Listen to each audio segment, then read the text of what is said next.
For millennia, the Great Pyramids of Egypt have towered over the desert sands. Everything about the great ancient civilization that once seized the lands remained a mystery. That is, until July 19, 1799. A French soldier discovers a large stone about 35 miles east of Alexandria during Napoleon Bonaparte's Egyptian expedition, unearthing a written language that had been dead for thousands of years. The translations would prove to be the key to unlocking the secrets of an entire civilization.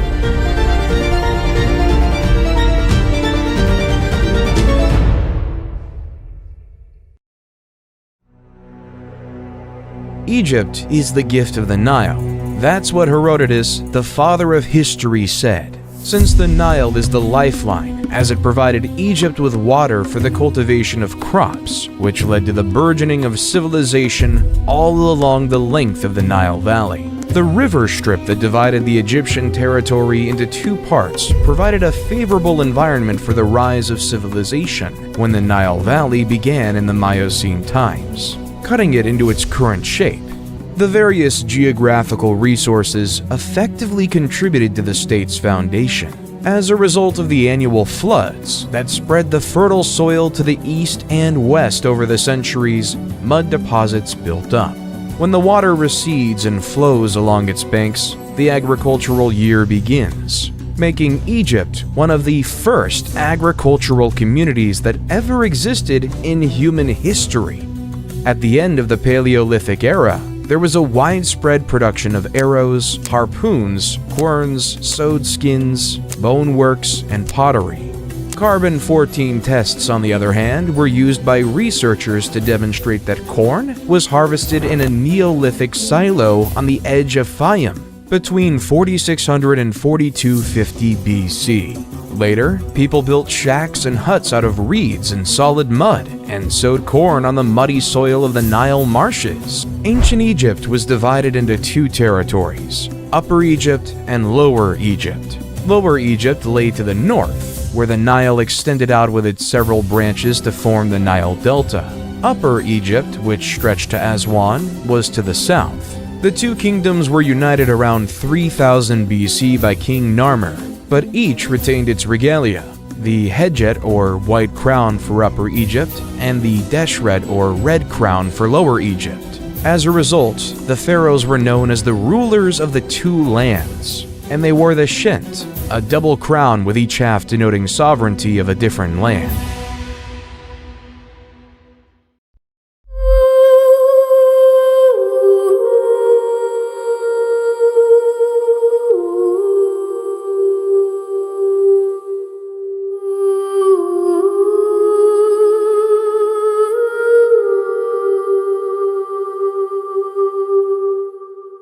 The pre-dynastic period in ancient Egypt is the period preceding documented history, encompassing around 6000 to 3150 BCE from the Paleolithic to the Neolithic age and on to the founding of the First Dynasty. While there are no written records from this period, archaeological digs in Egypt have unearthed items that convey their tale of the Nile River Valley's cultural history. The pre-dynastic period is called by the regions or ancient city sites where these artifacts were discovered, rather than the cultures that lived there. The Halfan culture thrived circa 30,000 BCE in the area between Egypt and Nubia, giving birth to the Cadon and Sibyllian cultures around 10,000 BCE, and the Hierophant culture. All of these cultures are hunter-gatherer societies that gradually grew more sedentary and settled into more permanent settlements based on agriculture. The Fayum Oasis is a natural basin located southeast of the Giza Plateau that gave home to the Fayum A civilization during 9000 to 6000 BCE. These people lived in the vicinity of a vast lake and made their living through agriculture, hunting, and fishing. The people of Fayum constructed reed homes with subterranean basements for food storage. Cattle, sheep, and goats were domesticated, and basketry and pottery production flourished. During this period, tribal chieftains assumed positions of power, which may have been passed down to the next generation in a family or tribal unit. Communities went from tiny tribes traveling together to large groupings of diverse tribes living in the same region all the time. The Fayum-A culture gave rise to the Merimde during 5000 to 4000 BCE, which was named from artifacts discovered at the location of that name on the western side of the Nile Delta. The majority of Egyptians were farmers, and agriculture was the basis of the dynastic Egypt economy, and farmers relied on the annual summer floods to grow their crops. We know that the first Egyptian farmers were hunter-gatherers. They planted crops such as wheat, lentils, barley, flax, and peas, in addition to herding animals. According to what was found on a location in the western side of the Nile Delta, the oldest levels of Merimdi Beni Salama that evolved between 8000 and 4000 BC, in addition to the Fayum Basin, both dating back to the Neolithic era. The Nile Valley's convex terrain encouraged the development of several basins, which in ancient times were flooded with floodwaters every year that brought silt and mud that fertilized the soil. These basins, of which 130 have been found, served as the irrigation system's reservoirs in ancient Egypt.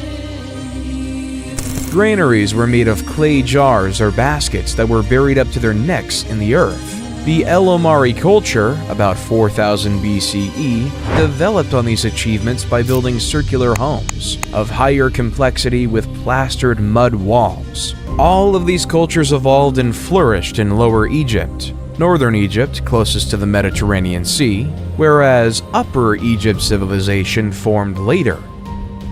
The inhabitants of the Badarian culture lived in movable tents, like their ancient forefathers, but preferred fixed homes. Following the Badarian period came the Amratian period, also known as Naqada I, which constructed more complex homes with windows and hearths, wattle and daub walls, and windbreaks around the main entryway.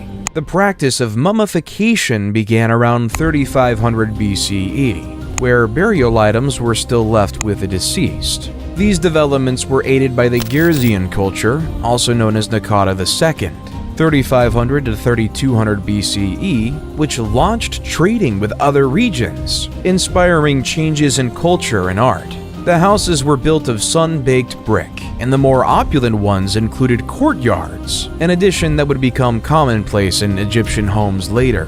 The city of Abydos, located north of Naqada, became an important burial location, and huge tombs were built, forming a necropolis, a city of the dead. These tombs were originally made of mud bricks, but subsequently of huge, neatly hewn limestone. Eventually, the site would become the burial place for Egypt's rulers. Despite this, evidence reveals that individuals from all across the nation had their deceased buried at Abydos, and gave burial gifts to commemorate their memory. By this time, the cities of Zeus and Hierakonpolis were considered ancient, while Thinis, Naqada, and Nekhen were rapidly developing. The hieroglyphic alphabet, which was invented around 3400 to 3200 BCE, was used for maintaining records, although no entire sentences from this period have been discovered. At this time, the earliest Egyptian writing discovered so far originates from Abydos, and was discovered on pottery, clay seal imprints, and bone and ivory items. Complete sentences are not found in Egypt until the time of King Peribsen in the Second Dynasty 500 years later. This period led to the Naqada III period from 3200 to 3150 BCE. Following Naqada III, the early dynastic period and Egypt's recorded history began. With commerce, communities expanded and flourished, and the populations of both Lower and Upper Egypt increased. Small villages of brick dwellings and buildings evolved into bigger urban centers that soon clashed, most likely for trade products and water resources. Thinis, Naqada, and Nekhen were the three principal city-states of Upper Egypt during the period. Thinis appears to have defeated Naqada before absorbing Nekhen. These battles were fought between the Scorpion Kings, whose identity is unknown, and others, most likely Ka and Narmer. According to some researchers, Scorpion I, Scorpion II, and Ka were the final three rulers of the proto-dynastic period, before King Narmer invaded and unified Lower and Upper Egypt and created the First Dynasty.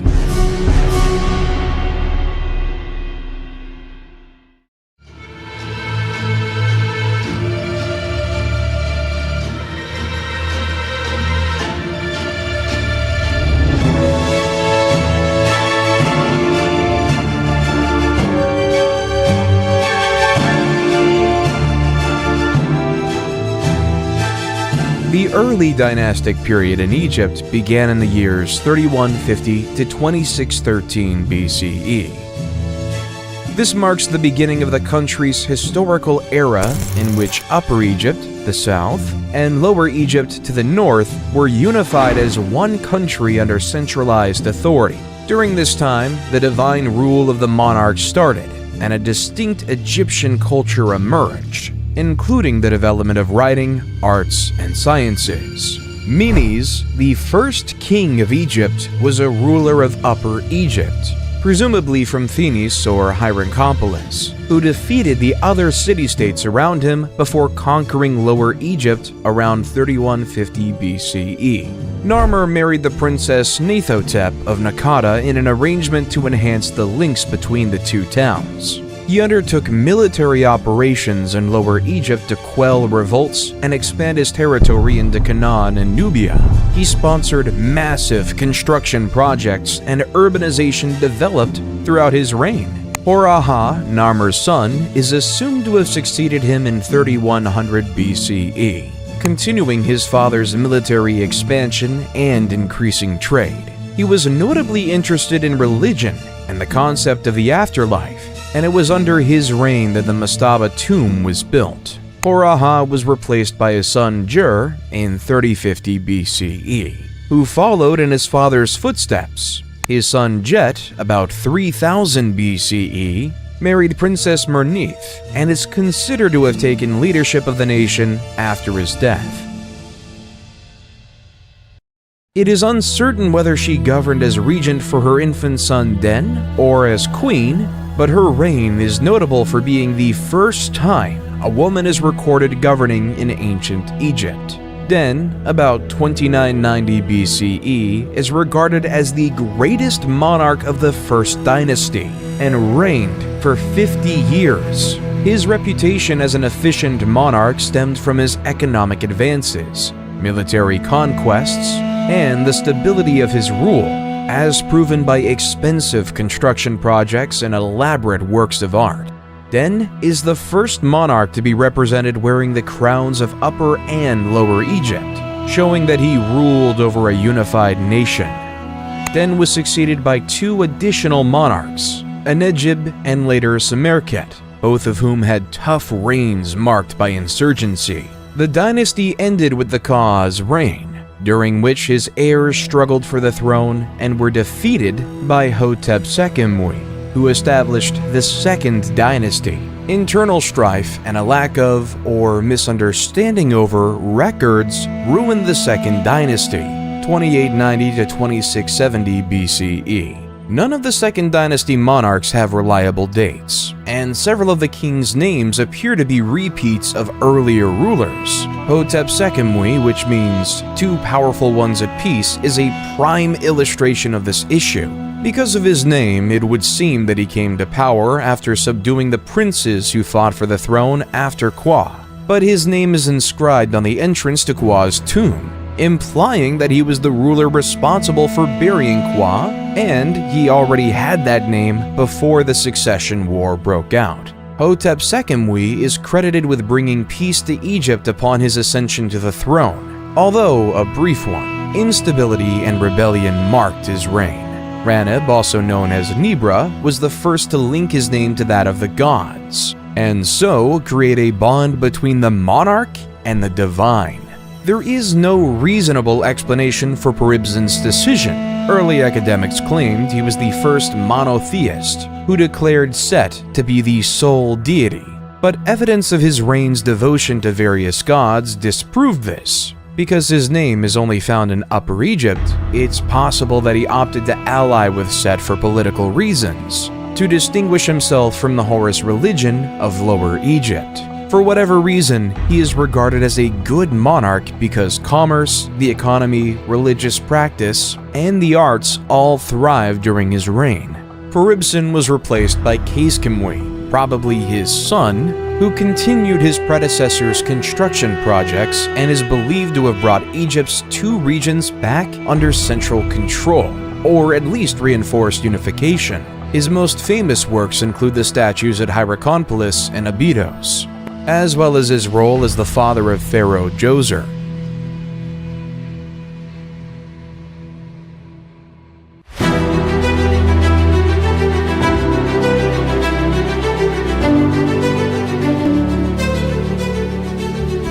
The Egyptian Third Dynasty starts with King Djoser, best known for his step pyramid at Saqqara. Manetho's timeline is hazy on who Sennacht was when he governed in the Third Dynasty and even his name. Sennacht's name is only known from the Abydos monarch list, the Turin Papyrus, and two reliefs discovered in the Mastaba tomb, number K2 at Beit Kalath. Djoser erected so many monuments that historians have long assumed his tenure extended at least 20 years. He started military campaigns to Sinai and kept Egyptian unity, resulting in the stability required for his construction projects and the growth of the arts. Djoser's step pyramid at Saqqara is Egypt's first recognized pyramid, which was designed by his architect and vizier, Imhotep. Imhotep was a vizier, sage, architect, astrologer, and chief minister under Djoser, the second pharaoh of Egypt's Third Dynasty, who was later deified and worshipped as the god of medicine in Egypt and Greece, where he was associated with the Greek deity of medicine, Asclepius. He is thought to have designed the step pyramid in Memphis's Saqqara necropolis. This pyramid, which has 6 steps, is the world's oldest surviving stone monument. An inscription carrying his name on a statue of Djoser uncovered near the Saqqara pyramid site attests to Imhotep's high status in Djoser's court. The inscription includes titles such as the leader of the sculptures and the chief of the seers. Historical documents depicting Egyptian society and medicine throughout the Old Kingdom demonstrate that the main magician of the pharaoh's court frequently functioned as the nation's chief physician. The step pyramid started as a basic mastaba monument with a flat top and sloping sides, similar to many previous dynasties' tombs. The architect, Imhotep, on the other hand, had bigger plans for his king's eternal dwelling. The step pyramid is a succession of mastabas piled on top of each other, each step slightly smaller than the one beneath, to create a pyramid shape. Earlier mastabas were made of clay bricks, but the step pyramid was made of stone slabs with carved motifs of trees and reeds on them. When finished, the step pyramid stood 62 meters tall, making it the tallest building of its period. To deter robbers and secure the king's corpse and burial goods, the real chambers of the tomb were dug beneath the foundation, as a maze of passageways with rooms off the hallways. However, this strategy did not work because the tomb was robbed of all of its valuables, including the king's corpse. In antiquity, only his foot was discovered in the tomb. Nonetheless, the step pyramid's design and building epitomize the genius and vision of the Third Dynasty builders, who would later raise the buried pyramid and the layer pyramid, among many other structures and sanctuaries. These early visionaries established the foundations for the later true pyramids of the Fourth Dynasty, which have mesmerized and captivated people for millennia.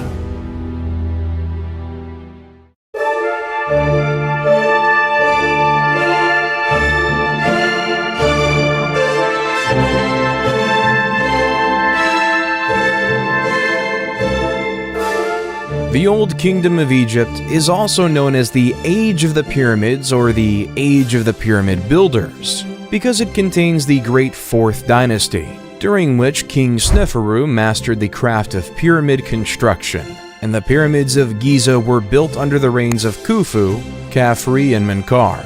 The historical documents of this time, the 4th to 6th dynasties of Egypt, are sparse, and historians consider the history of the era as literally written in stone, and mainly architectural in that academics have been able to build a history through the statues and their inscriptions. The pyramids themselves provide little information about their architects, but adjacent funerary shrines and stelae provide the king's names and other significant information.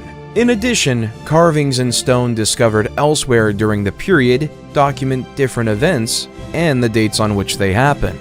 Lastly, the mausoleum of the 5th dynasty's last monarch, Unas, contained the first pyramid texts, detailed drawings and writings inside the tomb that cast light on the religious views of the period. During the Old Kingdom of Egypt, the elite standardized art and figures were produced uniformly to reflect the tastes of Memphis, the capital. Although other art forms such as painting and literature exhibit more skill in the Old Kingdom, statues from the late early dynastic and early Old Kingdom periods are very comparable. The Old Kingdom's most famous works of art are the Pyramids of Giza and the Great Sphinx of Giza, both of which remain today. Although smaller structures were crafted with the same precision and beauty, in reality, Egyptians placed great importance on Old Kingdom art and architecture in later ages. Although all levels of society may have shared the same religious systems, social inequality persisted even after death. The only significant impediment to reaching an afterlife was being buried outside of Egypt. Egyptians thought that, to be reborn, they needed to be buried in Egypt. If they died abroad, their relatives went to tremendous pains to bring their bodies back for burial, so those correct funerary rituals could be performed and they could be buried in their native land, allowing them to enter the afterlife. To coordinate the labor force that constructed the pyramids at Giza and elsewhere during this time, unprecedented bureaucratic efficiency was needed, and this bureaucracy could only function under a powerful central authority. At the top of the pyramid that represented Egyptian society, the monarch stood.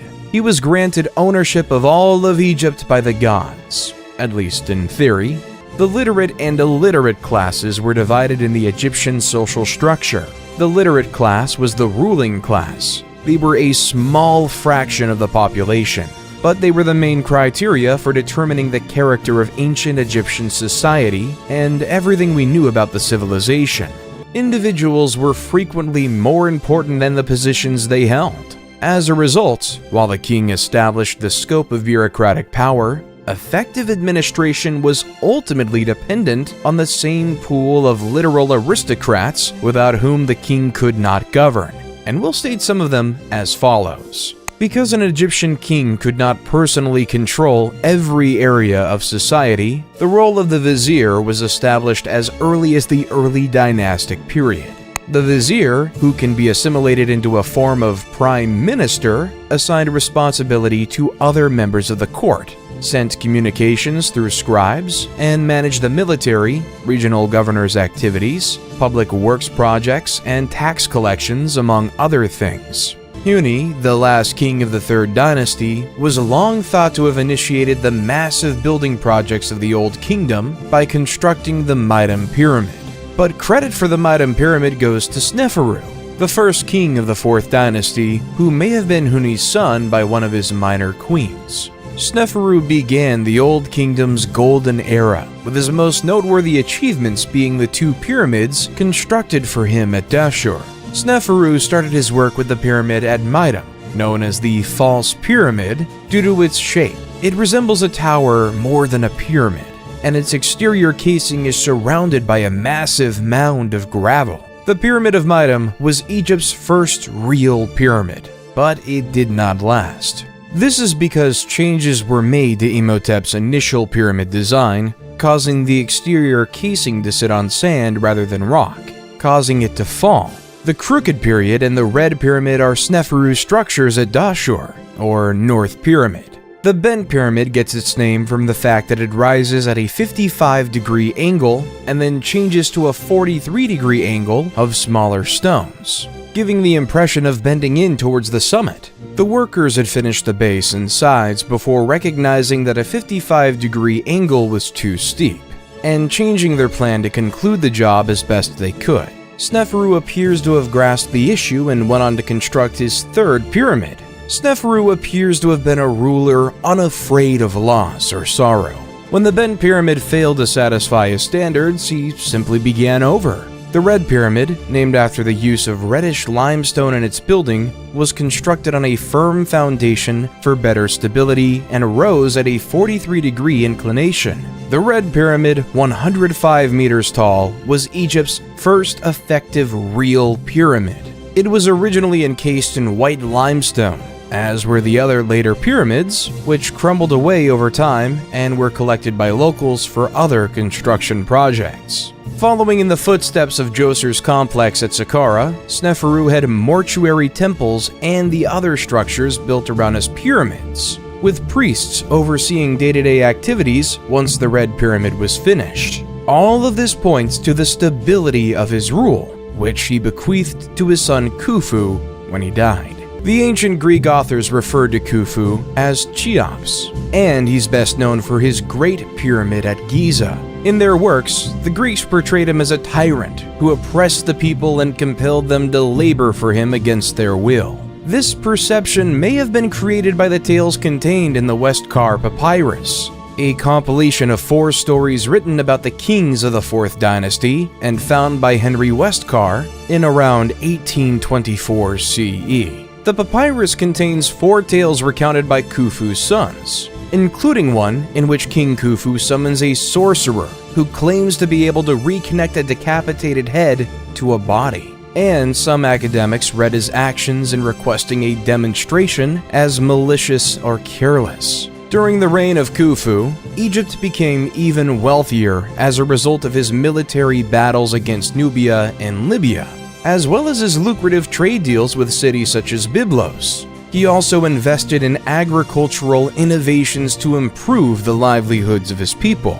During his reign, the world's first documented dam was constructed in Wadi Jarawi, a mountain range west of modern Helwan. This dam improved water availability for farms and others in the town. The Great Pyramid of Giza is the final of the ancient 7 wonders of the world, and a distinguishing emblem of Egypt. It is situated on the Giza Plateau near the modern city of Cairo, and was constructed over 20 years during the rule of Khufu. Although many hypotheses exist regarding the pyramid's purpose, the most generally acknowledged idea is that it was built as a tomb for the king. However, how it was constructed remains a mystery to this day. Historians continue to dispute the idea of ramps going around the outside of the building to move the blocks into position. These theories persist despite a growing body of evidence proving that the pyramid was constructed by the ancient Egyptians using technical means that were most likely so common to them that they felt no need to document them. Nonetheless, the complexity of the interior passages, shafts, and chambers, as well as the nearby Osiris shaft, encourages the persistence of these fringe theories, as does the mystery of how the pyramid was built at all, and its orientation to cardinal points. A prominent figure during that time, called Hemeyunu, was the vizier during the reign of Khufu in the 4th dynasty, and one of the king's relatives. He was in charge of building his Great Pyramid and keeping an eye over its construction works, and he was buried near Khufu's pyramid. The construction work of the pyramid was done by expert and unskilled laborers employed by the state for the job. These employees either offered to pay off a debt, performed community service, or were paid for their time. The annual inundation of the Nile River was important for Egyptian survival because it distributed rich soil from the riverbank all across the shore's farmlands. However, it also made farming those lands impossible during the flood. During these times, the government supplied work for farms by constructing large monuments. These were the individuals who performed the real physical labor of moving stones, elevating obelisks, constructing temples, and constructing the pyramids that continue to amaze and motivate people today. Khufu was replaced by a family member outside the legal line called Djedefre after his death. Djedefre was Khufu's son, but he did not appear to be his designated heir. Some scholars believe Djedefre built the Great Sphinx of Giza, while others believe Khafre, his sibling and successor, built it. The Sphinx is the world's biggest monolithic monument, showing a recumbent lion's torso with a king's head and visage. Historically, this king's visage has been identified as Khafre's, but Dobrev and others believe it's Khufu's. It appears to have been constructed by Khafre because it is exactly in line with his pyramid complex, and the Sphinx's face resembles Khafre more than Khufu. Khafre's pyramid is the second largest in Giza, and his complex is almost as big as his father's. Little is known about his rule. According to Egyptian texts, he continued his father's policies and government model by concentrating power in the hands of his closest family members and exerting strict control over policies and laws.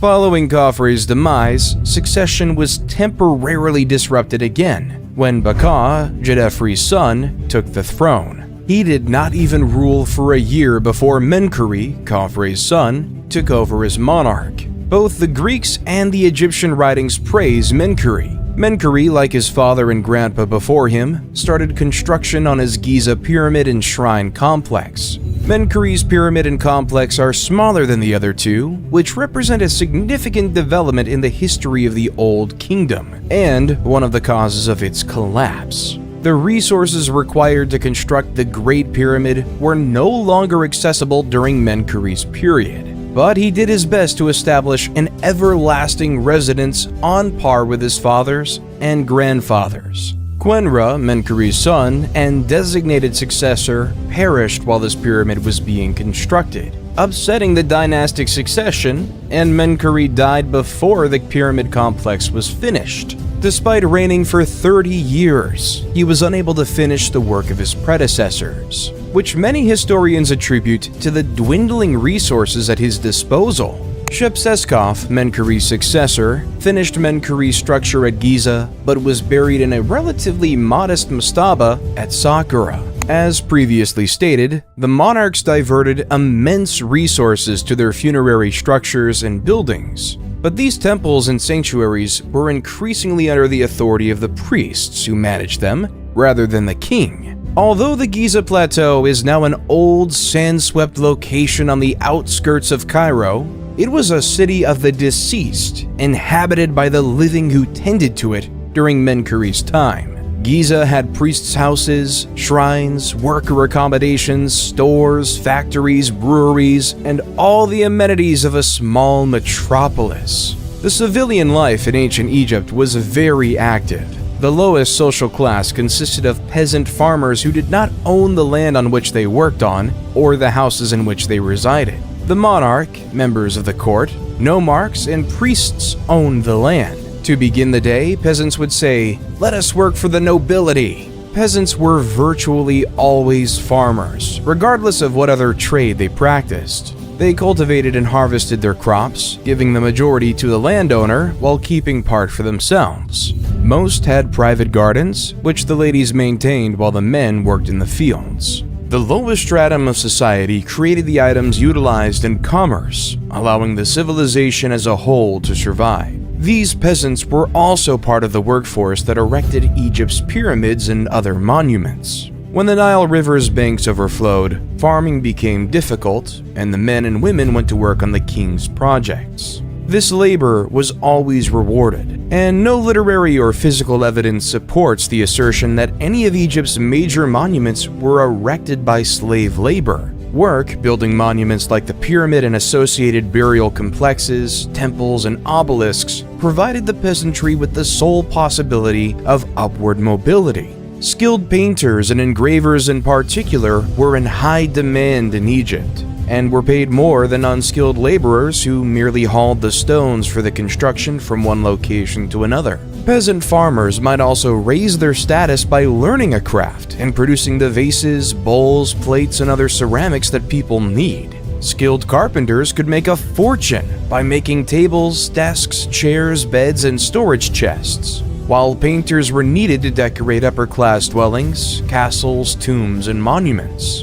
Brewers were likewise held in high regard, and breweries were occasionally controlled by women. They appear to have been operated on by females in early Egyptian history. Beer was the most popular beverage in ancient Egypt, and it was commonly utilized as a kind of recompense. 3 times a day, workers on the Giza plateau were given a beer ration. The deity Osiris was said to have provided the drink to the people, and breweries were overseen by the goddess Tenene. Marriages were more secular than religious in ancient Egypt. The parents planned the majority of weddings in any of the classes. Girls were often married at the age of 12, and boys at the age of 15.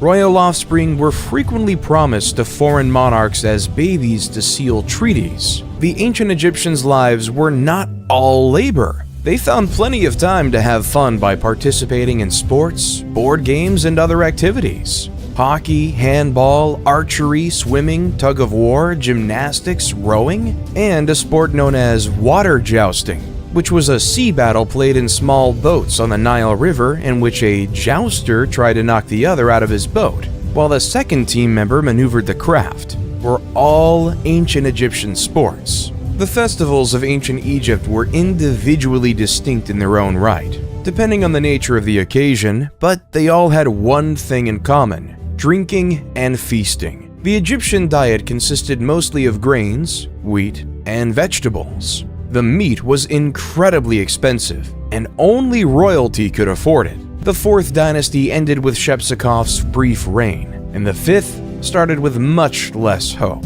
The 5th dynasty is known as the Sun King's dynasty because so many of their titles contain the name of the deity Ra, usually given as Re. The first 3 of these rulers, Userkaf, Sahur, and Kakai, would later be memorialized as divinely chosen in the Westkar papyrus tale, The Birth of the Kings. The dynasty starts with King Userkaf, but a lady called Kenkaz, most likely a daughter of Menkor, appears prominently in the Egyptian texts as mother of 2 kings of Upper and Lower Egypt, though it's unclear who those monarchs were. Her monument is the 4th pyramid at Giza, and she was a significant person. Not much is known about her. Userkaf is best renowned for his work on the Temple of the Sun and Abusir. This structure represents a significant divergence from the position of the monarch at the beginning of the 4th dynasty, and the beginning of the end of Giza as the king's necropolis.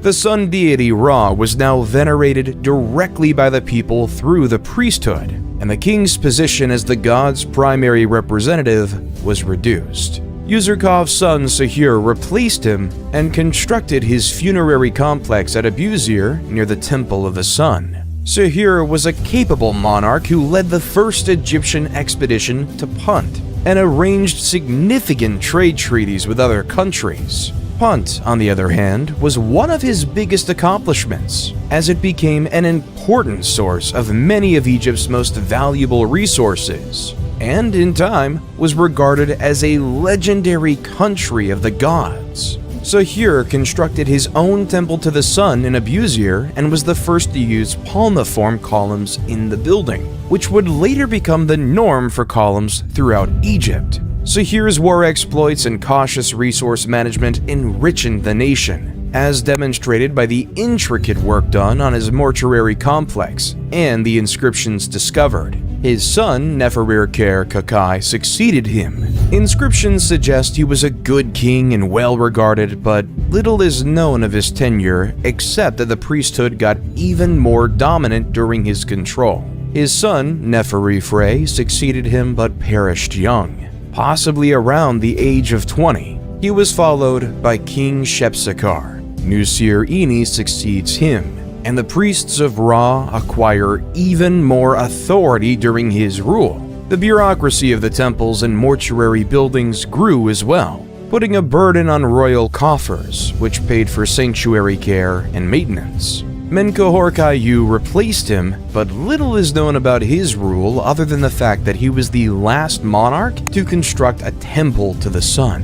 Djedkhereisi replaced him in the late 25th to mid-24th century BC. The roots of Djedkhereisi are unclear. He's not regarded as Menkaure's son, but he may be connected. To keep the economy stable, he reforms the administration and the clergy extensively during his rule. Djedkhereisi refused the customary practice of erecting a shrine to the sun deity and decreased the number of clerics required to maintain funerary structures. He also arranged the Second Punt expedition, which enriched Egypt and reinforced relations with Punt. The most important element of Djedkhereisi's reign, however, was the decentralization of the government in Memphis, which gave local authorities more authority.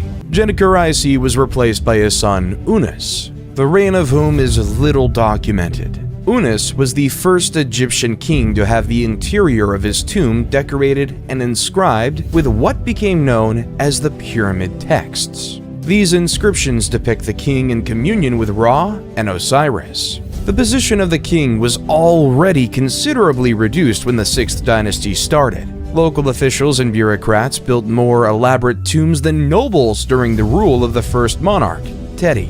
Teti was killed by his bodyguards according to the 3rd century BCE historian Manetho, an act that would have been inconceivable earlier. He was replaced by Userkere, who may have been involved in the assassination plan. His reign was brief, and he was followed by Pepi I, during whom the nomarchs gained authority. By the end of the Old Kingdom, the political power had fragmented and the system was decentralized. The restoration of central power was a lengthy process that lasted well into the 12th dynasty. Because of the breakdown of central power, political authority passed into the hands of the nomarchs, who took complete control. This pattern persisted during the reigns of Merenre-Nemtumsof I and Neferkare-Pepi II, who ascended to the kingdom as a child and perished as an old man, signifying an incredible rule of nearly a century. During Pepi II's lengthy rule, the Old Kingdom gradually crumbled. The increasing influence of provincial nomarchs and the clergy eroded the central government's and king's authority. Pepi II was followed by Merenre-Nemtumsof II, with a very short reign, and the dynasty ended with Neterkar, who is identified by some scholars and Egyptologists as the Queen Nitocris from Herodotus's account of an Egyptian queen who avenges her brother's murder by drowning his killers at a banquet. Pepi II had outlived any heirs to the throne and appears to have been a pretty ineffective monarch in his final years. When drought caused famine in the country, there was no effective central authority to react to it. The Old Kingdom terminated with the 6th dynasty because no powerful ruler ascended to the throne to guide the people. Local authorities focused on their areas and lacked the means and motivation to assist the rest of the nation. As the 6th dynasty died out, Egypt gradually descended into the first intermediate period.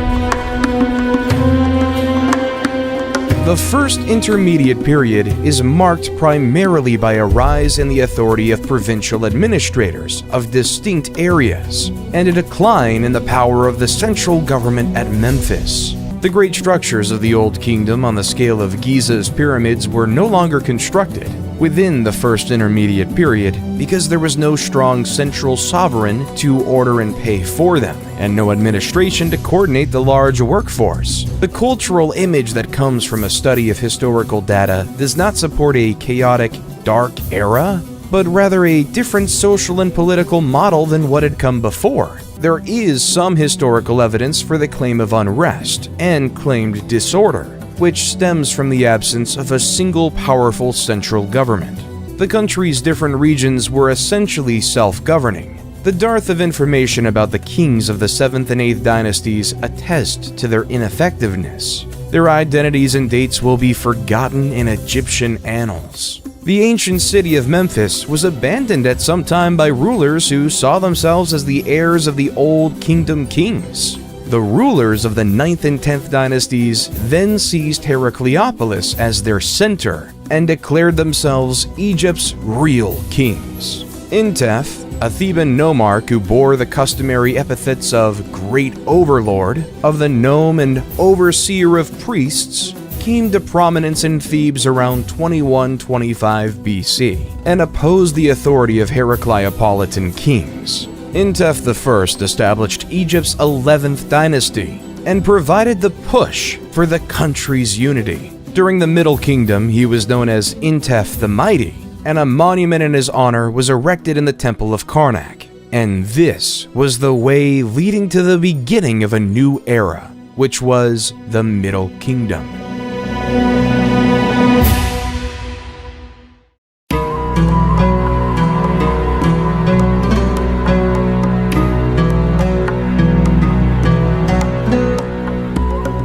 Although Mentuhotep II was known as the Second Menes, who united Egypt and ushered in the Middle Kingdom period, the road to that unity was laid out by Intef I and his successors. Mentuhotep I, approximately 2115 BCE, followed Intef I's path and conquered the neighboring nomes for Thebes, considerably increasing the city's stature and strength. His initiatives were carried on by his predecessors. Mentuhotep II used these early victories to ultimately beat Heracleopolis and then punish those nomes who had stayed faithful to the old kings while rewarding those who had honored Thebes. Mentuhotep II devoted his time after the process of unity to the ruling, military accomplishments, and construction projects. Mentuhotep's successor, Mentuhotep III, reigned during 2010 to 1998 BCE, maintained and expanded his programs. He dispatched an army to punt and strengthened the northern delta's borders. Mentuhotep IV replaced him. His entire 7-year rule is silent, but he most likely continued his predecessor's policies effectively because the nation is thriving when Amenemhat replaces him as monarch. When Amenemhat was Mentuhotep IV's vizier and was sent with his mission to quarry stones for the king's project, he had an inscription made of the extraordinary events he witnessed. First, a gazelle gave birth on the stone selected for the king's sarcophagus top, indicating that the stone had been chosen correctly because it was endowed with fecundity and life. Second, an unanticipated rainfall descended on the celebration, revealing a well big enough to water the entire gathering. This inscription was later interpreted to mean that Amenemhat was chosen by the gods to become king, as the gods had allowed him to experience miracles. Amenemhat I abandoned Thebes for unknown reasons and established his seat in court in Ititawi, south of Memphis. Amenemhat I's successor, Sennacherib I, 1971 to 1926 BCE, improved the country's infrastructure and initiated the kinds of grand building projects that had characterized the Old Kingdom and represented the king's power, including a temple to Amun at Karnak, which sparked the construction of the Great Temple complex there. Amenemhat I had followed in the footsteps of Intef II and Mentuhotep II by restricting the authority of local nomarchs and priests, and giving power only to those most trusted in the family. Sennacherib I continued the same strategy. The administration of the 12th dynasty was so effective that, unlike the Old Kingdom, it kept wealth centralized with the monarch while allowing for the development and prosperity of individual regions, without allowing them to become too strong. The king governed all of Egypt, but specific officers were rewarded for their devotion. The Egyptians developed various advanced ways of irrigation systems, and to keep track of the water levels, they built nilometers to gauge the height of the flood and to determine the taxes levels supposed to be paid. Canals were dug to provide water to different areas when Sennaret II decided to turn the Fayum area into an agricultural center. He developed a specific irrigation system with a dike that transported water from Lake Moeris, which resulted in crop prosperity in the area. He was also behind the construction of the White Chapel, a building important to historians and academics because it contains a record of all the nomes of the period. Sennaret I was followed by Amenemhat II, 1929 to 1895 BCE, who may have governed alongside him. The practice of co-regency was unique to the Middle Kingdom, in which a younger man, the monarch's selected heir, usually a son, would govern alongside the king to learn the position and guarantee a seamless transfer of power. Scholars disagree on whether this practice was truly followed, though there is no question that it was followed by Amenemhat II and his successor Sennaret II, 1897 to 1878 BCE. Double dates for two rulers on official cartouches indicate co-regency. Amenemhat II's reign is little known, but Sennaret II is noted for his excellent ties with the regional nomarchs and improved prosperity of the nation. It's worth noting that during Sennaret II's rule, local officials thrived just as they had at the end of the Old Kingdom, but this did not cause the kingdom the difficulties that it had previously. Sennaret II was followed by Sennaret III, 1878 to 1860 BCE, the most potent monarch of the period, whose reign was so prosperous that he was deified during his lifetime. His rule is characterized by military advancement into Nubia, as well as a rise in Egypt's riches and influence. Sennaret III exemplified the Egyptian cultural value of military ability, and quick action was the pinnacle of the warrior king. He was thought to be unbeatable at the helm of his troops. His expeditions into Nubia widened Egypt's borders, and the fortifications he erected along the boundary facilitated commerce. He also conducted an expedition into Palestine, and as a result, trade ties with that area improved. And to control flood and direct irrigation waters, the ancient Egyptians built earth and stone barrages and dams, such as El Lahan Dam, which was erected during the reign of King Amenemhat III, who ruled in the 12th dynasty following the reign of Sennaret III, as he wanted to make good use of the floodwaters for the irrigation system and to protect the state from destructive high levels of inundation water. Early November, before the water had entirely left the basins, was the time when preparations for planting season began. Before fields were prepared for planting, irrigation facilities were repaired or cleared, and property lines were reevaluated. And since ancient Egyptians were known to document every detail of their daily life, we have seen the process of growing and harvesting the grain depicted in great detail in various tombs paintings. Various crops were planted widely, which made food types plentiful in Egypt, such as emmer wheat, which was used to make bread and beer, grapes for wine, palm dates, doom palms, figs, sycamore, and papyrus, whose stems were used to make paper-like scrolls for writing, and also was a great material to make sails, cords, and even mats. Various tools were used by the farmers during the planting process, such as a very interesting one called shadaf. It's a hand-operated device used to lift water from the river, which consists of a long pole with a bucket hung on a rope from one end, and the other end has a weight attached to it. It was either used to fill jugs with water to transport them, or even to run water in small canals along ditches. However, it's normal when people wonder how such a civilization in ancient times managed to erect huge buildings and move colossal statues without having the technology we have in the current modern world. Some scenes from tombs of high officials have proof of how the whole process of moving huge statues was done. Jehudi Nakht was a nomarch of the 12th dynasty. He used to govern the 15th nome of Upper Egypt. He has a very interesting scene in his tomb of the transportation of a roughly 6.8 meter high monument of him by 172 people using ropes and a slide.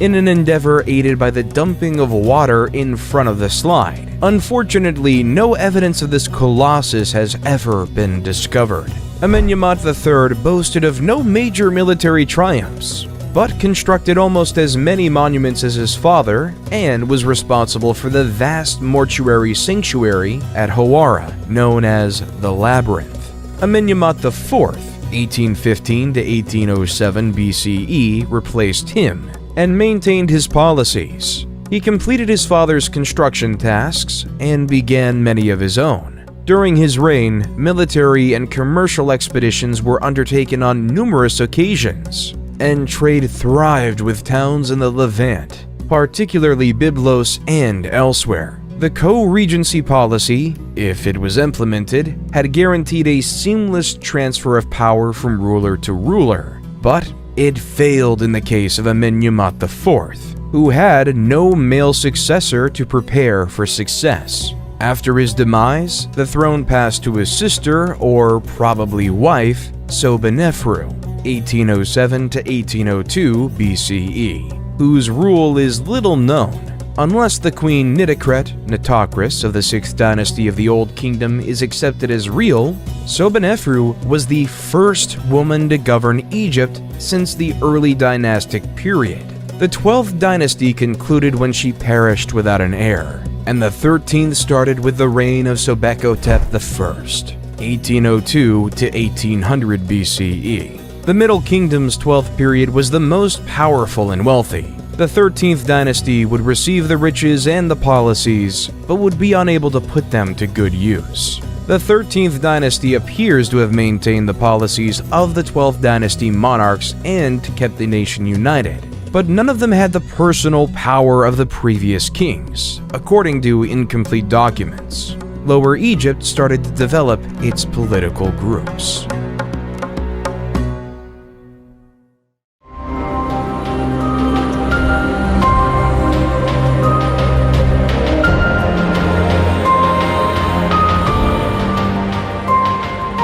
This era starts when the Egyptian rulers of the 13th dynasty relocate the capital from Tawai to Thebes, the former capital of the late 11th dynasty in Upper Egypt, thereby weakening their grip on the north.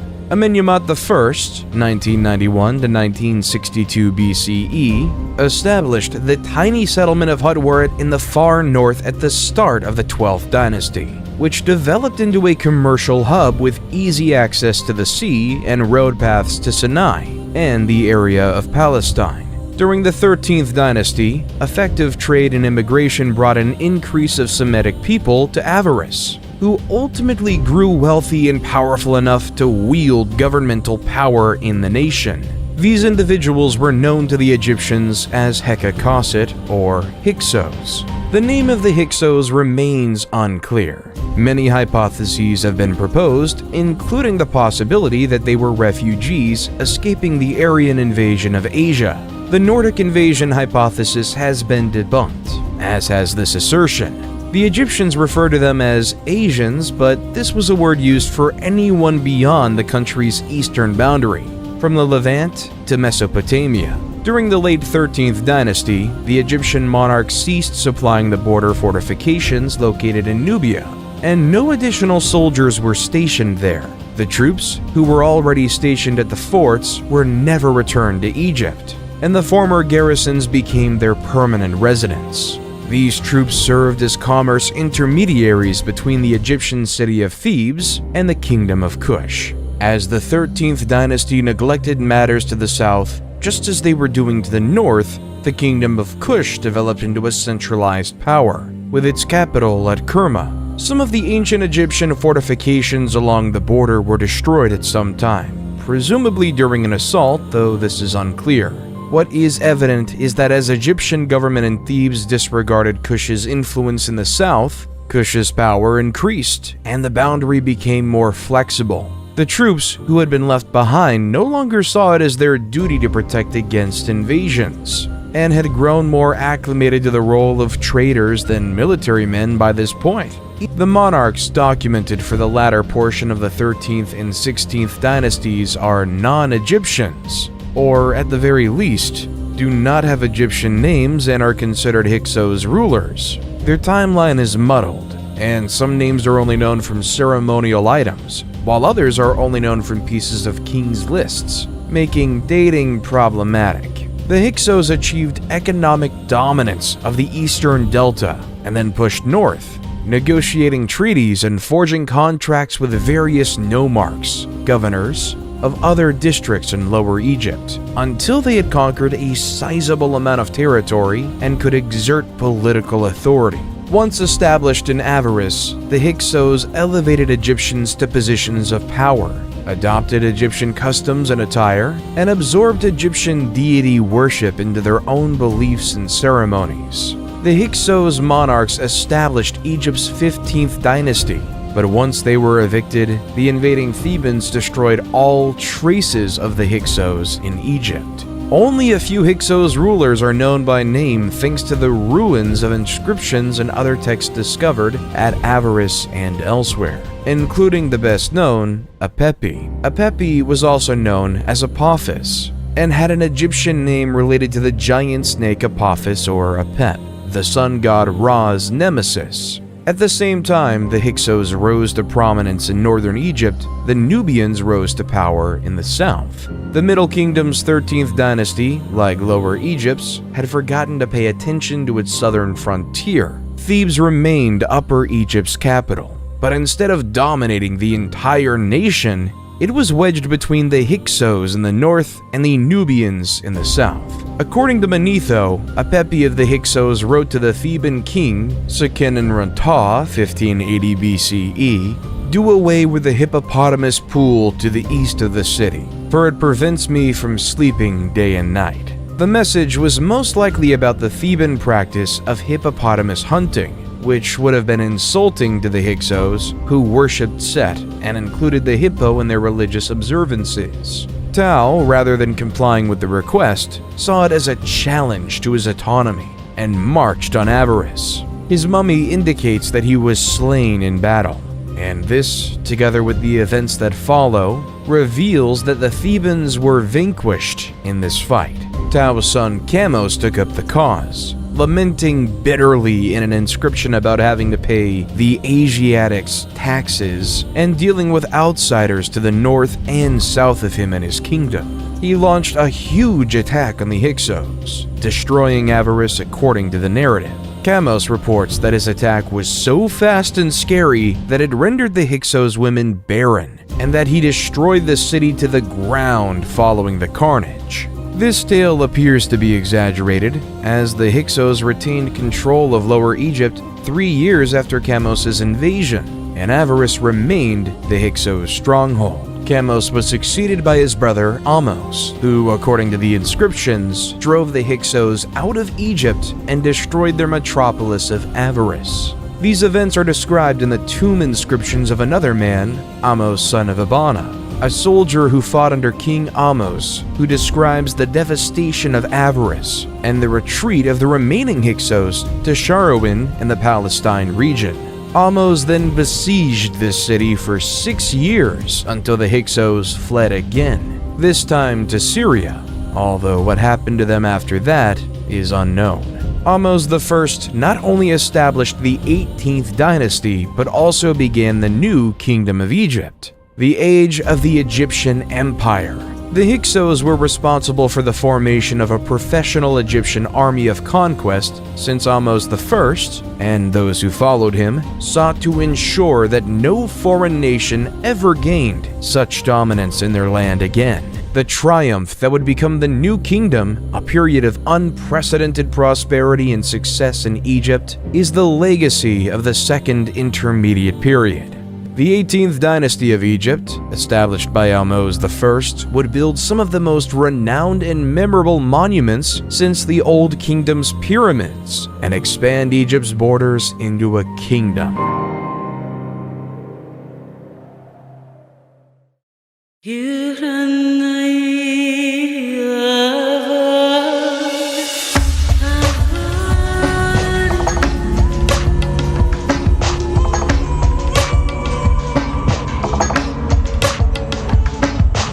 Ahmose I realized that the Hyksos had been able to establish themselves so securely because previous Egyptian monarchs had permitted them to.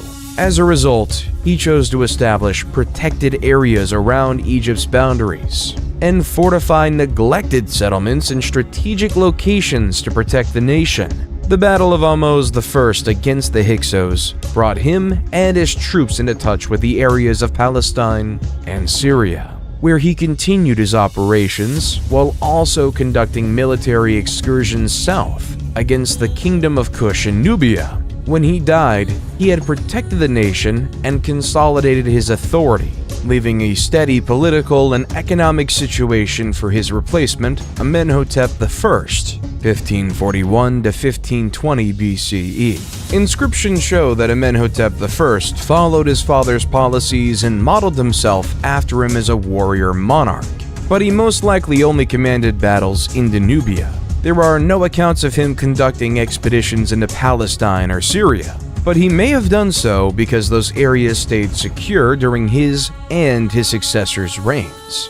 Thutmose I, 1520 to 1492 BCE, replaced him and immediately started wars to expand Egypt's reach. Thutmose I put down a revolt in Nubia that erupted soon after assuming the throne, personally murdering the Nubian monarch and suspending his corpse from the prow of his ship as a caution to other rebels. He then extended Egypt's control over Nubia further south before shifting his focus to Palestine and Syria.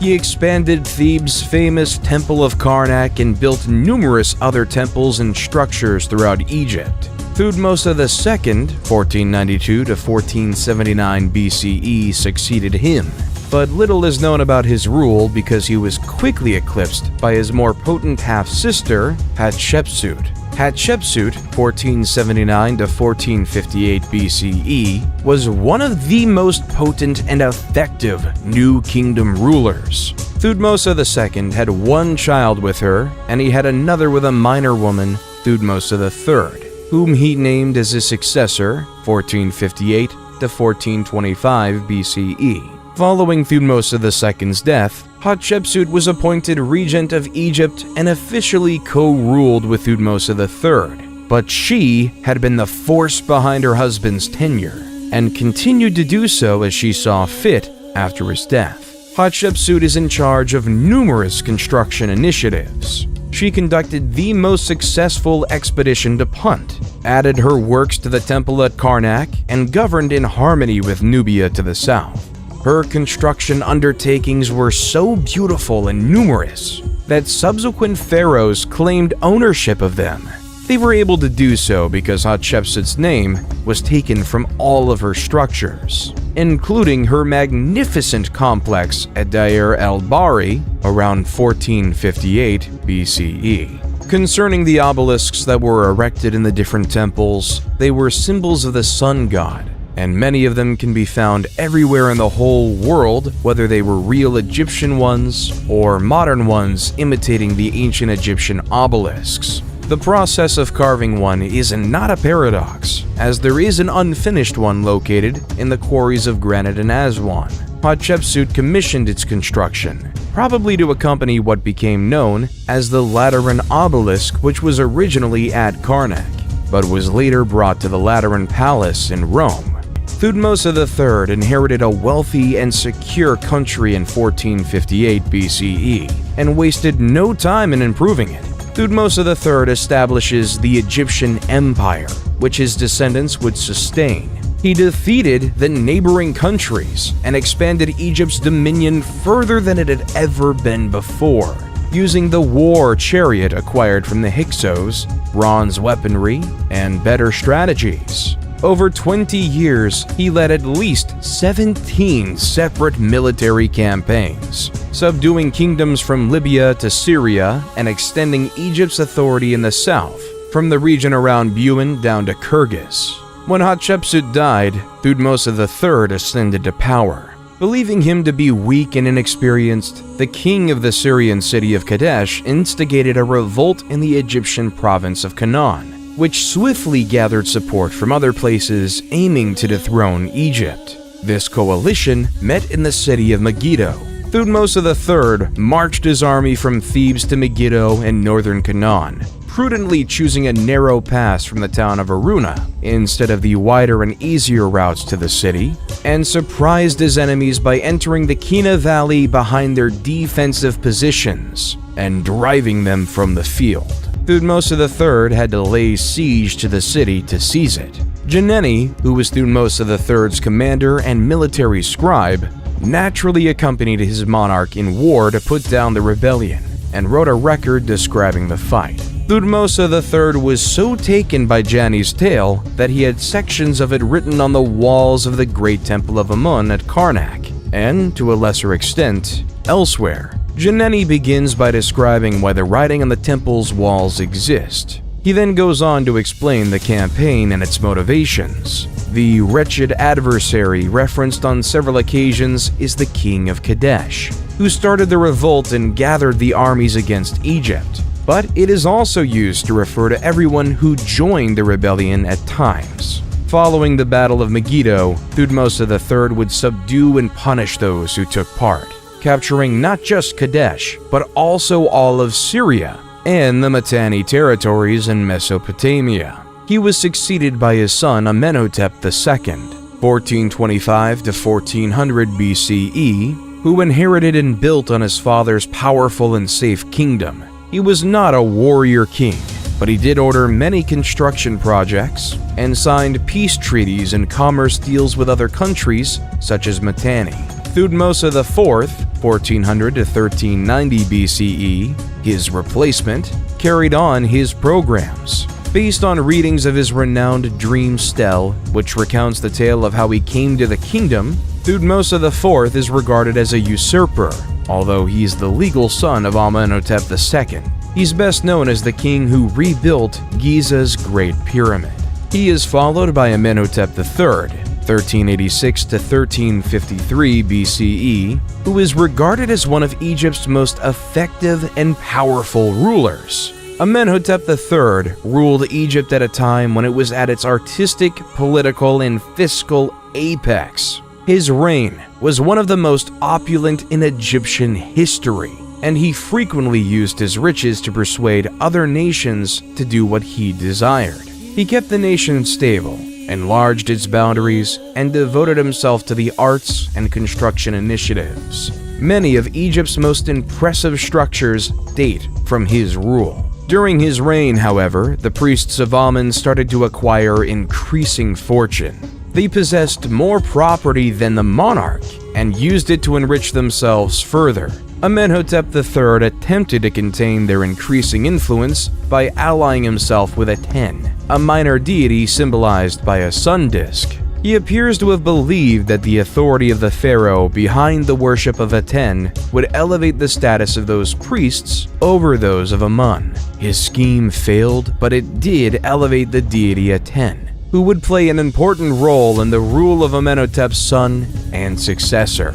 Amenhotep IV, also known as Akhenaten, was an Egyptian pharaoh renowned for establishing monotheism and banishing the ancient gods. His rule became known as the Amarna period because the Egyptian capital was relocated from Thebes to modern-day Amarna.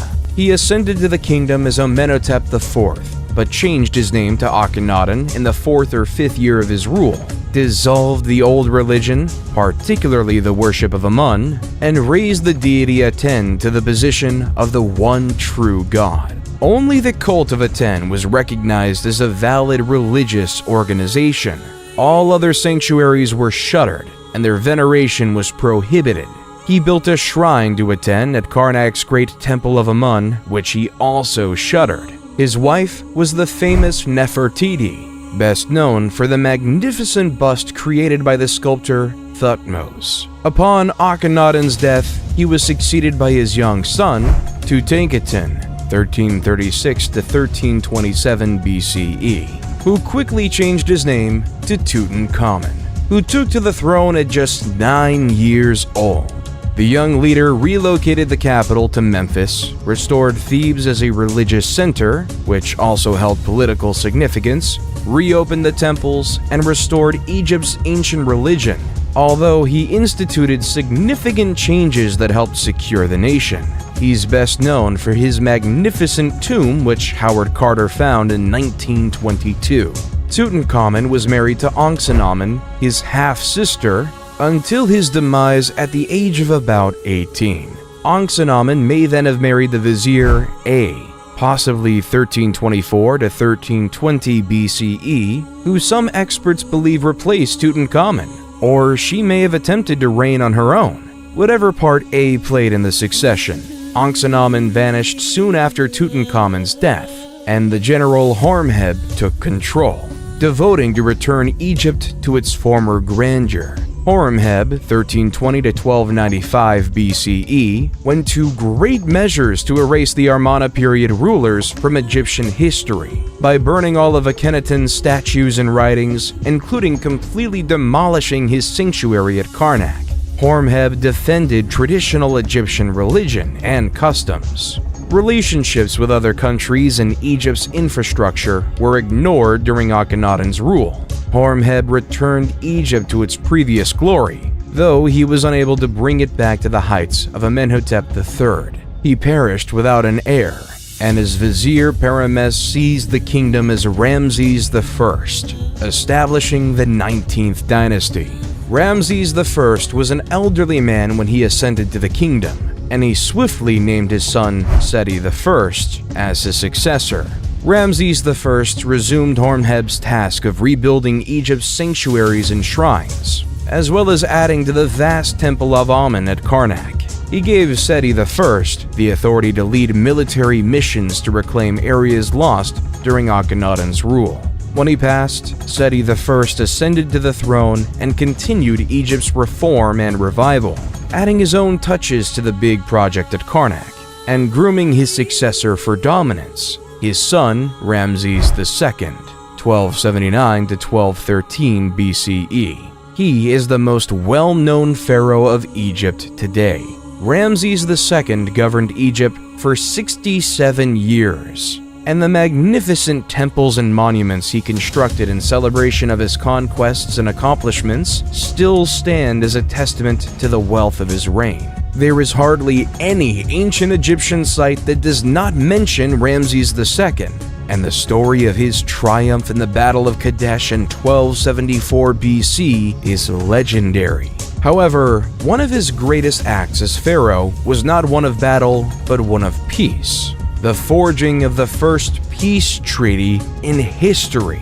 Anatolia's Hittites had been gaining prominence since the 2nd millennium BC, and by 1530 BC they had surpassed Babylonia as a notable nation, and they were putting Egypt to the test. Letters of intent had been addressed to the 18th dynasty's king Akhenaten, but he had never responded or taken note of Hittite activities along his boundaries. Horemheb had waged unsuccessfully against the Hittites, who had grown even more strong by the time of Tutankhamun, Akhenaten's successor, and were daring enough to garrison districts on or near Egypt's borders. When Horemheb became pharaoh in 1320 BCE, he initiated a more forceful campaign against the Hittites and secured Egypt's frontiers, although the problem of the Hittite invasions was never fully overcome. Seti I had gained Palestine and Kadesh for Egypt, but happy with the victory, had made no plans for the city's defense.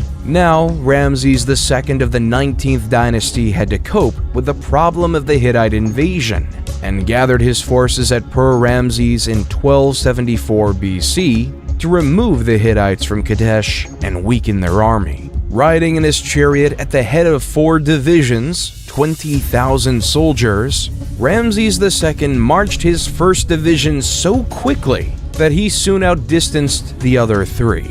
Near Kadesh, 2 Bedouins were apprehended and asked about the whereabouts of Muwatalli II and his army, to which they replied that the army was nowhere near Kadesh and that Muwatalli II feared Egypt and the young king. The Bedouins, however, were Hittite spies, and Muwatalli II had already fortified Kadesh with his chariots, 3,500 of them, and troops, 37,000 men, waiting just over the next hill. According to some combat accounts, Ramses II caught several more spies who told the awful reality about his condition, but the information arrived too late.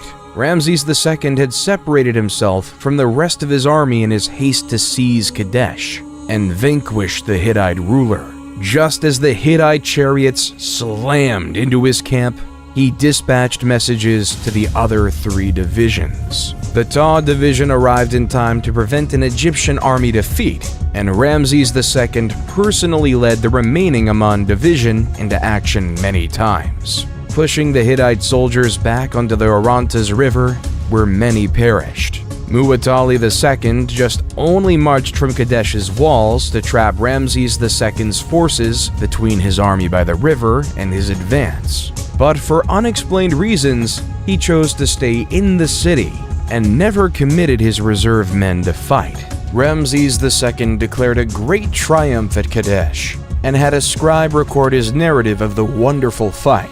Muwatalli II's version differed significantly, most notably in claiming Kadesh as a Hittite victory.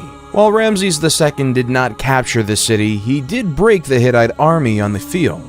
And while Muwatalli II kept possession of Kadesh, he did not destroy the Egyptians as he had intended.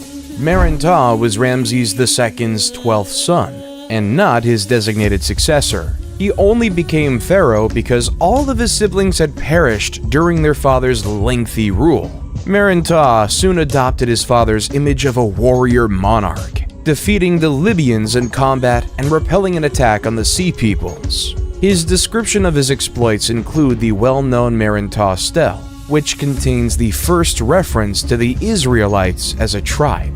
Going forth to the 20th dynasty, Ramses III was the new kingdom's last powerful king. After Horemheb restored the ancient faith, the priests of Amun's authority grew steadily, drawing income and influence away from the monarchy. Throughout the Ramessid era of the 20th dynasty, the condition deteriorated. The concept of having a war was existing as the threat of the people was remarkably increasing, which forced Ramses III to declare war over them. The nationality of the Sea Peoples is unknown because the only records of their activities are from Egyptian sources that only describe them in the terms of battle, such as the record from the Tanis stele, which reads in part, "They came from the sea in their warships, and none could stand against them." This is characteristic of Egyptian allusions to these enigmatic invaders. Ramses II, his son and successor Meremta, and Ramses III are the 3 great pharaohs who chronicle their struggles and triumphs against the Sea Peoples. All claimed huge victories over their opponents, and their inscriptions include the most extensive documentation of the Sea Peoples. During the time of Pharaoh Ramses III, the Sea Peoples invaded and destroyed the Egyptian commerce hub at Kadesh, and then attempted to invade Egypt again. They began their operations with swift attacks along the coast, before pushing toward the delta. In 1180 BC, Ramses III subdued them, but they returned in force. Ramses III would have been aware of his predecessors' fights with these people and how violent they were. He decided against a field engagement and instead employed guerrilla tactics as a plan.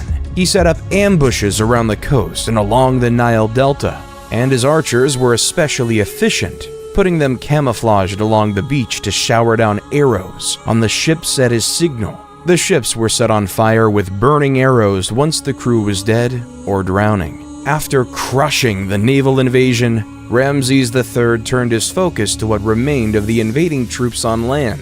He used the same tactics as previously, and in 1178 BC, the Sea Peoples were defeated off the coast of Xois.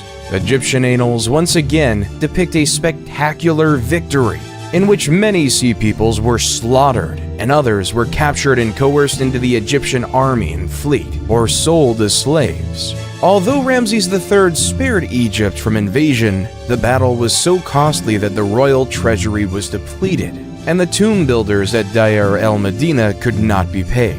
This resulted in the first documented labor strike in history, in which workers walked off the job and refused to return until they were properly reimbursed. And then, the momentum of the Egyptian empire started to fade. Ramses III retained a powerful central authority, secured the borders, and kept Egypt prosperous. But the kingdom was crumbling around him. The office of the Pharaoh of Egypt no longer held the same level of reverence it once did because the priests of Amen served as an intermediary between the gods. Ramses III was injured in an assassination attempt staged by one of his lesser spouses, and perished as a result of his injuries. Ramses IV, 1155 to 1149 BCE, ascended to the throne only after his elder siblings perished. He attempted to imitate the great pharaohs of the past and did complete several construction projects while battling to keep the empire's declining territory, but he perished after a brief rule. He was succeeded by his son, Ramses V, who fought to retain control against Amen's priests and keep the kingdom together. His successor, Ramses VI, carried on the fight with little success. Ramses VII replaced him, followed by Ramses VIII, about whom little is known, Ramses IX, Ramses X, and Ramses XI. All of these pharaohs fought to keep the kingdom together in the face of outside incursions and internal conflicts with Amen's priests. An incident related to these struggles, though obscure, involves a man called Amenhotep, high priest of Amen, who was deposed by the vizier Pinehazy and forced to escape south to Nubia. What we are sure about is that the priests of Amen retained huge power and reached the throne of Egypt and ruled the country.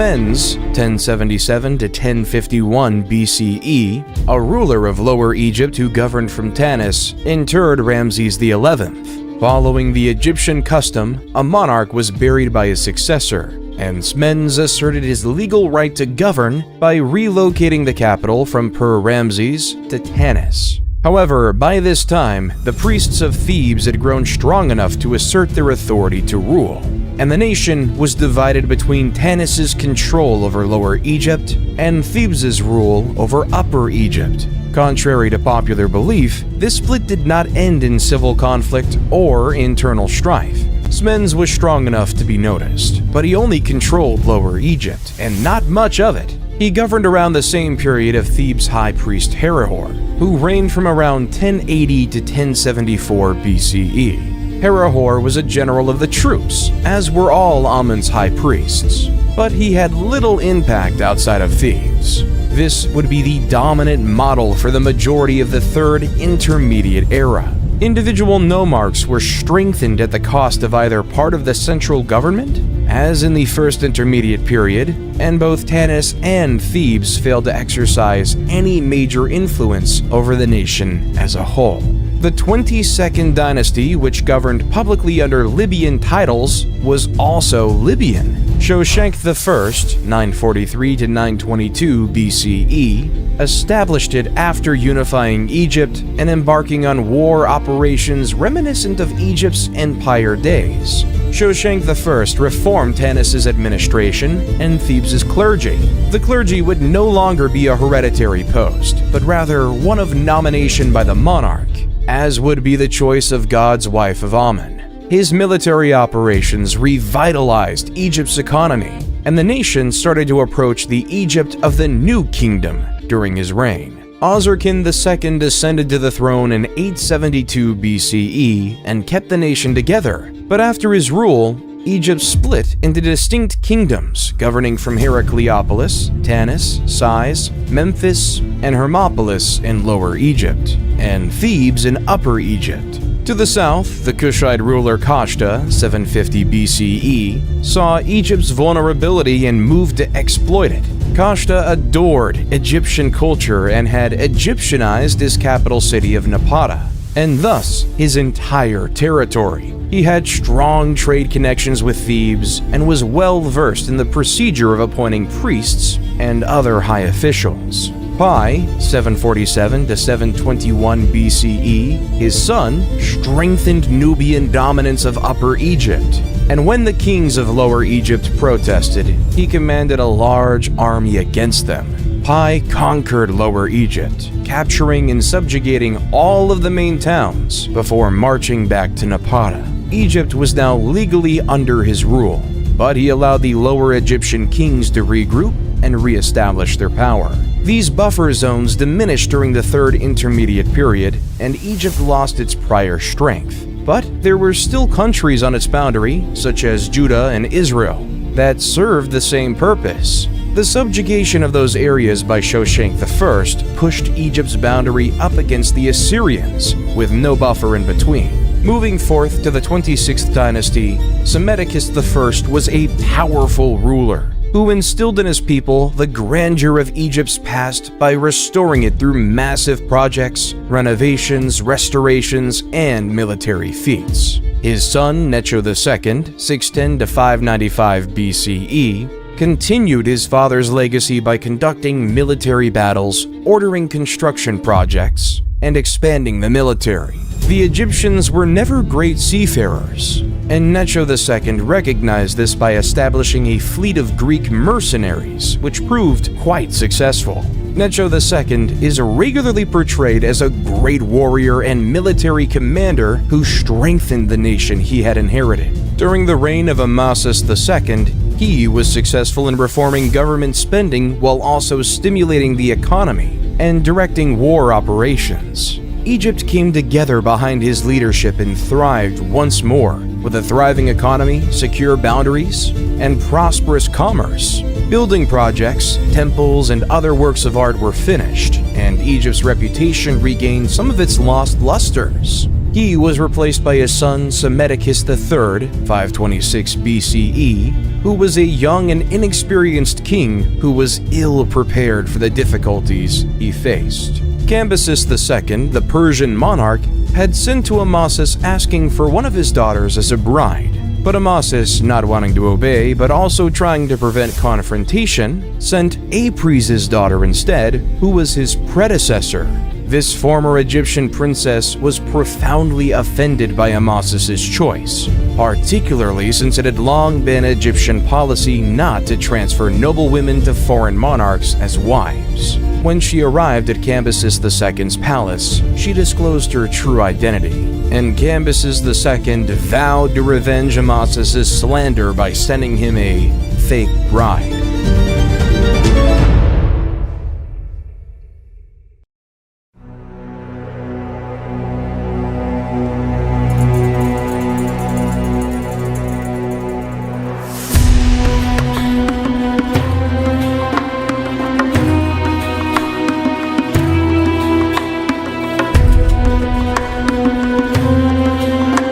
Unlike Cambyses, Darius wanted to govern Egypt in his absence. He ascended to the throne of the Achaemenid Empire in 522 BCE and toured Egypt at least twice, though he favored Egypt from afar.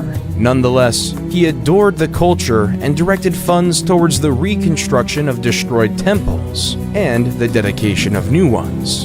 In keeping with the Persian practice of religious tolerance, Darius praised the Egyptian gods with presents and statues. He is widely viewed as having a gentler hand with Egypt than Cambyses. For the second Persian conquest of Greece in 480 BCE, his son Xerxes I, 486 to 465 BCE, relied on all the resources of the Achaemenid Empire, including Egypt. When the Persians were defeated at Salamis in 480 BCE and Plataea in 479 BCE, Xerxes abandoned foreign affairs in favor of construction projects and different relationships with court ladies. Artaxerxes I, 465 to 424 BCE, succeeded him and battled for 6 years to put down the first significant Egyptian rebellion, led by Inaros II, the Libyan royal son of Psamtik V. encouraged and assisted by Athens in 460 to 454 BCE. While it is true that the Persians ruled Egypt during the 27th and 31st dynasties, Egyptian culture was kept alive, and the 30th dynasty of Egyptian rulers gave Egypt back a brief time of its former glory before the Persians invaded their land again. This era comprises the 27th to 31st dynasties of Egypt. Egyptian resistance to Persian control, on the other hand, is visible throughout the area, and Egypt thrived under Persian rule because the Persian Shahs respected the culture. Amarteus of the 28th dynasty, Nectanebo I and Nectanebo II all governed the nation, commanded troops, and participated in construction projects in the manner of the great pharaohs of the past. Whoever was behind the revolts against Persian authority, Egypt's second conquest did not last long. Philip II of Macedon, 359 to 336 BCE, defeated the Greek city-states and incorporated them into Macedonian authority. When he was murdered in 336 BCE, he was preparing a grand expedition to subjugate Persia.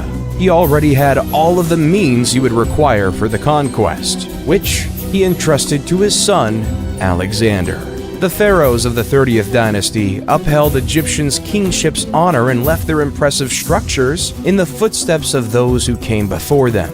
So, while the late period may be considered the end of Egyptian sovereignty, it should not be considered the end of Egyptian civilization.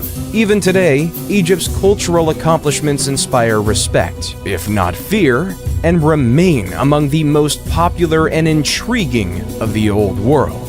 Although times changed, current modern Egypt in the 21st century might look like a coming forward version of ancient Egypt. The Nile River is still sacred to the Egyptian people, and they still celebrate the same festivals of the ancient times, such as the spring festivals. The food is quite inspired by the authentic ancient food. The traditions are still there, and even the last development form of the ancient language called the Coptic is still spoken in Egypt in churches' prayers and the middle of their Arabic dialect. The modern people are proud of the legacy. It was seen in the parades that were done in Cairo for the transportation of the mummies to the civilization's museum, and the reopening of the Alley of the Sphinxes in Luxor. They're building new cities, digging their way to improve commerce with the highways dug in the middle of the mountains, passing through the deserts. They're almost opening the biggest museum in the whole world. Excavations unearth every day new discoveries which might lead soon to a discovery similar to that of the tomb of Tutankhamun in 1922. And this land will always remain an attractive mystery, dazzling and enchanting people from all over the world with its magic Leave a like and and share history. your favorite moment in the comments below.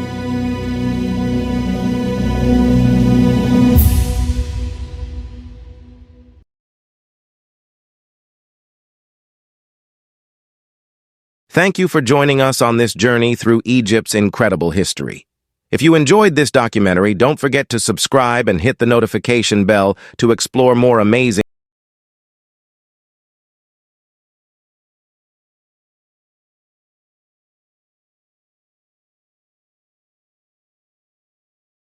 Thank you for joining us on this journey through Egypt's incredible history. If you enjoyed this documentary, don't forget to subscribe and hit the notification bell to explore more amazing stories with us. Leave a like and share your favorite moment in the comments below.